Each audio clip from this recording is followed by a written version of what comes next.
Have you ever worked the midnight shift? It's lonely, especially in places people pass by but never stop at.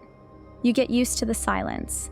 You stop thinking about how remote it is until something forces you to remember. This story isn't a warning, not really. It's just something that happened. Something I can't quite explain. Maybe, by the end of this, you won't be able to either.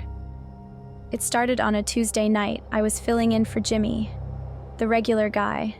I never liked the late shift, but extra hours meant extra cash, and I wasn't in a position to say no. The gas station sits on the outskirts of town, where the highway stretches out like an endless ribbon of asphalt. Few cars roll through this time of night. When they do, it's always some trucker looking for a quick fuel stop, or a drifter who looks like they've been driving far too long. That night was quiet.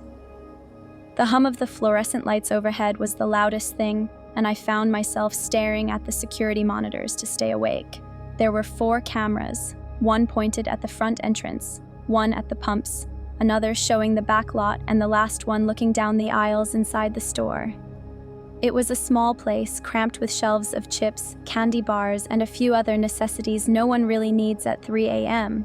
Just as my eyes were starting to blur from watching the monitors, something flickered. The front camera glitched.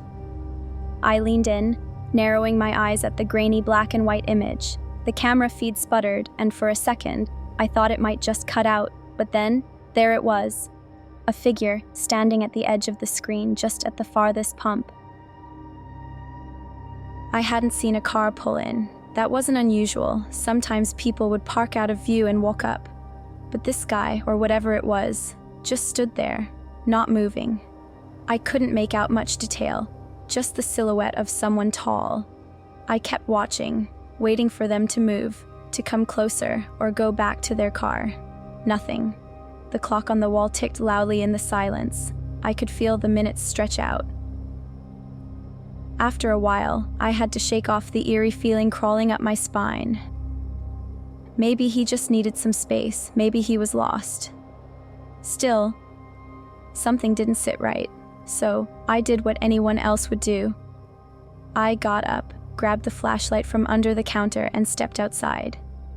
The cold air hit me like a slap, and I instantly regretted leaving the warmth of the store. My breath came out in little white puffs as I walked toward the pumps, shining the flashlight ahead of me. "Hey, sir, you need something?" I called out, trying to sound casual, but my voice wavered. No response. I swung the beam of the flashlight to where I had seen him on the monitor, but there was nothing, just the empty gas station. My boots crunching on the gravel. "Hey sir, you okay?" I asked again, but the words barely left my mouth when the lights overhead flickered. When the lights came back on, I was alone. There was no one at the pumps, no sign of anyone having been there at all. I tried to shake it off. Maybe it was just my mind playing tricks on me, the late hour messing with my head. But something about the way the air felt heavier made me feel like I wasn't alone. I went back inside, checked the camera again. Nothing. I watched for a few minutes, waiting for the figure to return, but the screens only showed the empty gas station and the empty road beyond it.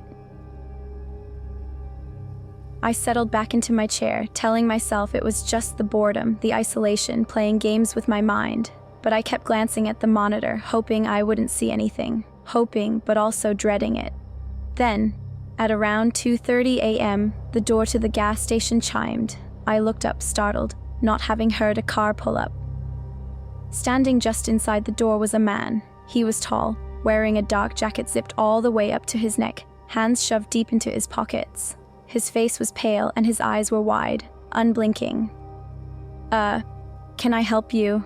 I asked, trying to keep my voice steady. He didn't answer, just stared at me. His eyes were glassy, distant. The way he looked at me, it was like he wasn't seeing me at all, like I wasn't even there. I stood up slowly, keeping the counter between us. "You need gas or something?" Still, nothing. The silence stretched out between us until it was unbearable. I wanted to move to call out to him again, but something in my gut screamed at me to stay quiet.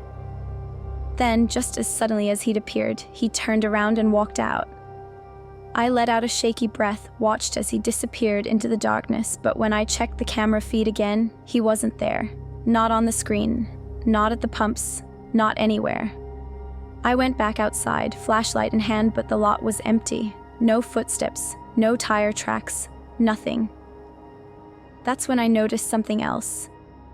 The door had never made its closing chime. It had opened, but it hadn't closed. I felt my pulse quicken and every rational thought vanished as I walked back to the station, my hand trembling as I reached for the door handle. I pulled, but the door wouldn't budge. I yanked harder, but it was like it was locked from the inside. That's when the lights inside flickered, and through the glass I saw something move. It wasn't the man from earlier. No, this thing was hunched over, its limbs too long for its body, and its head. Its head was turned at an impossible angle, staring right at me with hollow black eyes. I backed away, heart hammering in my chest, but I couldn't look away. The thing pressed its hand against the glass, and I could hear it, scratching. That's when I heard it whisper, low and breathy, like wind through dead leaves. "You shouldn't have come back." The door finally gave way, and I stumbled inside, reaching for the phone, desperate to call someone, anyone. But the line was dead. I was trapped, alone with whatever that thing was. And just when I thought it would come for me, when I thought I wouldn't make it out of that night, the lights flickered once more, and everything was gone. I quit the next day. I don't know what I saw that night. I don't want to know.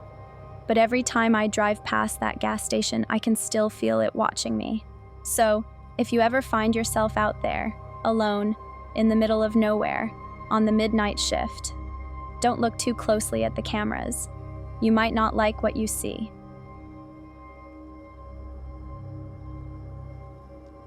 This is Shaded Girl. Thank you for watching. Please like and subscribe if you enjoyed this video.